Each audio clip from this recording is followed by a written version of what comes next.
ഉത്തരേന്ത്യൻ സംസ്ഥാനങ്ങളിൽ ശൈത്യം കടുക്കുന്നു. മൂടൽമഞ്ഞ് റോഡ്, റെയിൽവേ, വ്യോമ ഗതാഗതത്തെ ബാധിച്ചു.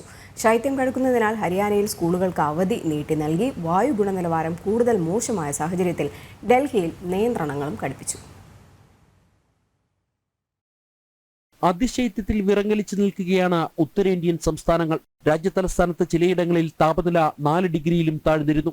മൂടൽമഞ്ഞ് ഗതാഗത മേഖലയെ കാര്യമായി ബാധിച്ചു. ഡൽഹി വിമാനത്താവളത്തിൽ നിന്നുള്ള സർവീസുകൾ മണിക്കൂറുകൾ വൈകിയാണ് പുറപ്പെടുന്നത്. പല വിമാന കമ്പനികളും സർവീസ് റദ്ദു ചെയ്യുന്നു. റെയിൽ ഗതാഗതം പൂർണ്ണമായും പാളം തെറ്റിയ അവസ്ഥയാണ്. കേരളത്തിൽ നിന്നടക്കം ഡൽഹിക്കുള്ള ട്രെയിനുകൾ 24 മണിക്കൂറിലധികം വൈകിയാണ് എത്തുന്നത്. മൂടൽമഞ്ഞ് മൂലം യമുന എക്സ്പ്രസ് വേയിൽ അടക്കം ചെറുതും വലുതുമായ അപകടങ്ങൾ ഉണ്ടാകുന്നു. നഗരത്തിൽ ഗതാഗത കുരുക്കും രൂക്ഷമാണ്. തലസ്ഥാന നഗരത്തെ വായു ഗുണനിലവാരം കൂടുതൽ മോശമായി. ചിലയിടങ്ങളിൽ വായു ഗുണനിലവാര സൂചിക 400 ഉയർന്നു. ഇതേ തുടർന്ന് കടുത്ത നിയന്ത്രണങ്ങളിലേക്ക് ഡൽഹി കടന്നു.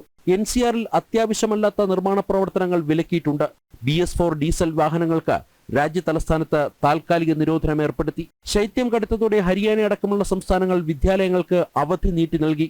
നാളെ കഴിഞ്ഞ് അതിശൈത്യത്തിന് അല്പം ശമനമുണ്ടാകുമെന്നാണ് കാലാവസ്ഥാ നിരീക്ഷണ കേന്ദ്രം അറിയിച്ചത്. ജനം, ഡൽഹി.